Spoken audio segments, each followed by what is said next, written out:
So I recently finished building this racing sim wheel, so I figured I would do a video about it. It's force feedback. It uses a system called MMOS, which is like a firmware that someone on the internet created. It runs on an STM32 chip. So that's kind of how it all works. There's a encoder there to keep track of where the wheel is, and then you've got your two motors. This is actually like the third iteration of this. Third and final, I'm hoping.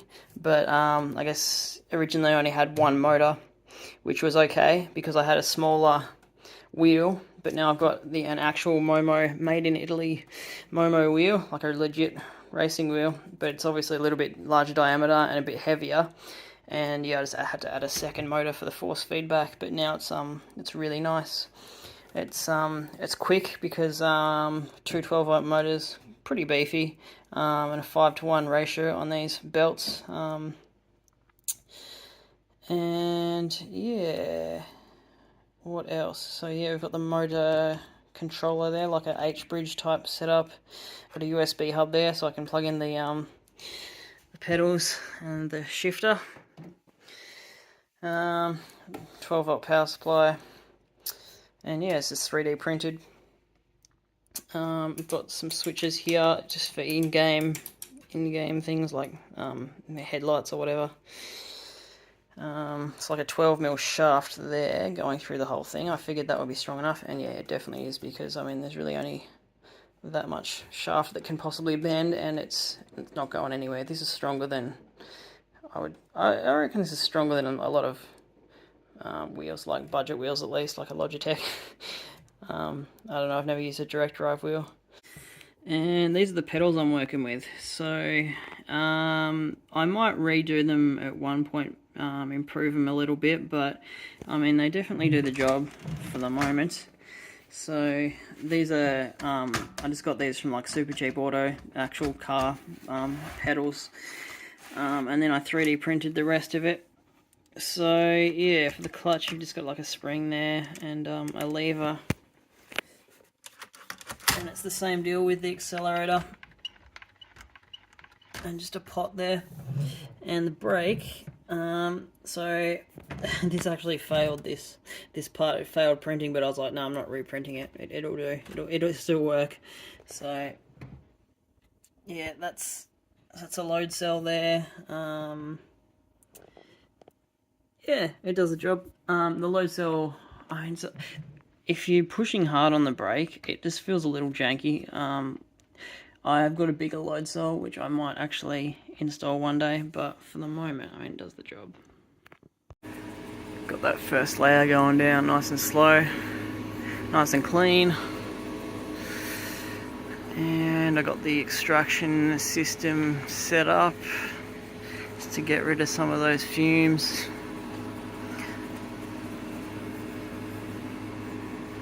Oh, and I broke my LCD. I don't know, I guess I must have bumped it. So that sucks, but oh well. I've still got the web interface on my phone. I originally made the wheel. I had this old Logitech wheel, and I used this as the steering wheel, which worked really well. But I wanted to get something like maybe a little bit more realistic and a bit kind of fancier, so I got myself a Momo wheel. It's like, you know, full size, like 330mm diameter.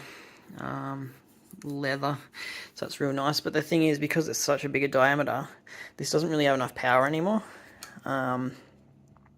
It's fine, but it doesn't, like, I guess if you're drifting, the wheel doesn't move as quick as it used to.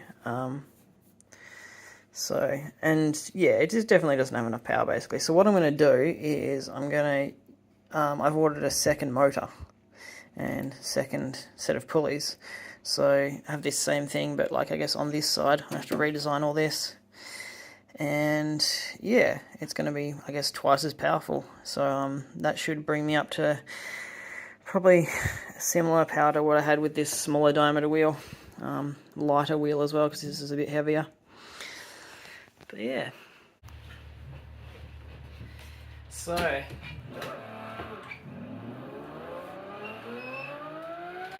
I'm really happy with this wheel. I guess it doesn't have any notchiness. The way you just kind of let it slide in your hands, it feels pretty natural. Obviously, I haven't used any high-end direct drive wheels, so I don't know really how it compares, but yeah, I don't know, it just feels good. The level of power with these two motors now, not concentrating, shit. Yeah, the level of power, so I've actually got on like 70% gain, I guess, and that seems good to me.